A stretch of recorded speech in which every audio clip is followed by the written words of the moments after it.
Churches are places of witness. For centuries, they have been built to face heaven, their towers lifting eyes upward toward God. Yet in one quiet European town, a renovation project revealed that something beneath the church had been doing the watching instead.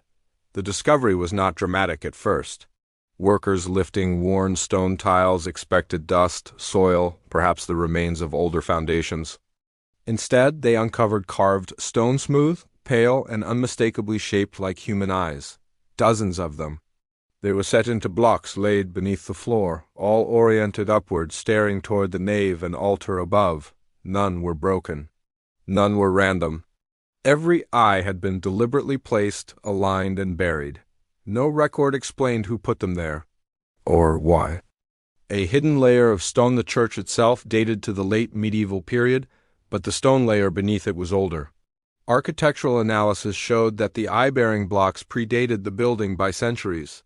This meant the church was not built with the eyes as decoration. It was built over them. This raised unsettling questions. Was the placement intentional? Did the builders know what lay beneath? Or had they simply chosen an ancient foundation without understanding its significance? The eyes were not carved in a uniform style. Some were large and rounded, their pupils deeply hollowed. Others were narrow, with lids partially closed. A few appeared damaged not from time, but from deliberate alteration, as though someone had attempted to blind them before burial. Yet all of them faced upward. Expressions without faces, what troubled researchers most was the individuality of the eyes. They were not stylized symbols. Each pair was distinct, expressing something different: fear, vigilance, sorrow, suspicion. There were no accompanying faces, no mouths, no bodies, only eyes. In many cultures, eyes represent awareness, judgment, or divine presence. But these eyes were buried, hidden from sight. Their purpose was not to be seen. They were meant to see. No record, no warning. Church archives were searched thoroughly. Construction records, donation lists, renovation notes, nothing mentioned the eyes, not their existence, not their removal, not their concealment. Even stranger, no ecclesiastical condemnation of such carvings existed. In a time when church authorities documented even minor deviations from doctrine, the silence was conspicuous. Either the eyes were placed before the church existed, or no one dared to write about them. A sacred overlay. The decision to build a church atop the eyes may not have been accidental. In early Christian Europe, it was common to place churches over pagan site springs, groves, burial grounds, to absorb and neutralize older beliefs.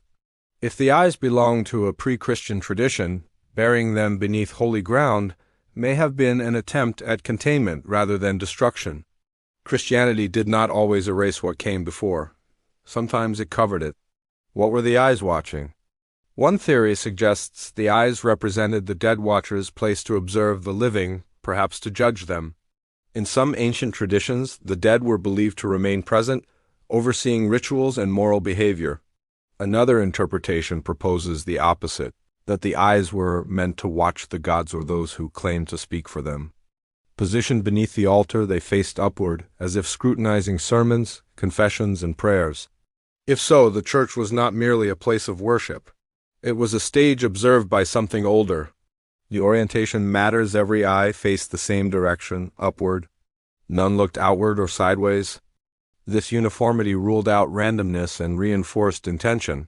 The eyes were not arranged for visibility or symmetry. They were arranged for perspective. From below, they could see everything above them. The question of consensus. Historians believe the eyes may be funerary in nature, memorials for the dead who were denied burial rites or remembrance. Without bodies, eyes alone could symbolize continued presence. Others suggest a darker origin, that the eyes were meant to trap something, to force watchfulness upon an entity or spirit buried beneath them. The act of blinding some eyes supports this interpretation. If the eyes were dangerous, perhaps someone attempted to neutralize them before sealing them under stone. Reburial without explanation. After documentation, the decision was made to rebury the eyes. No museum claimed them. No exhibition followed. The floor was restored. Official statements described the carvings as architectural curiosities of unknown origin. No further investigation was announced. Those involved in the discovery offered little commentary afterward. One worker declined interviews, saying only that the church felt quieter after the floor was replaced. A church that watches back visitors to the church report nothing overtly supernatural, no apparitions, no sounds. But some describe an uncomfortable awareness while standing in the nave as if being observed from below. The sensation fades when they leave. Whether psychological or not, the feeling persists across accounts. Eyes as memory eyes remember what mouths forget. If the carvings represent witnesses, they may be the last remaining record of events erased from written history. Trials without justice, rituals without names, crimes buried beneath sacred architecture, the eyes do not accuse. They do not speak, they simply remain open. Why they were hidden, the greatest mystery, is not why the eyes were carved, but why they were buried and built over. Perhaps they watched too much. Perhaps they reminded people of things best forgotten. Or perhaps they were never meant to be seen, only to see. Beneath our feet, church floors separate the sacred from the buried. They mark the boundary between worship and memory. In this case, that boundary hides something unresolved.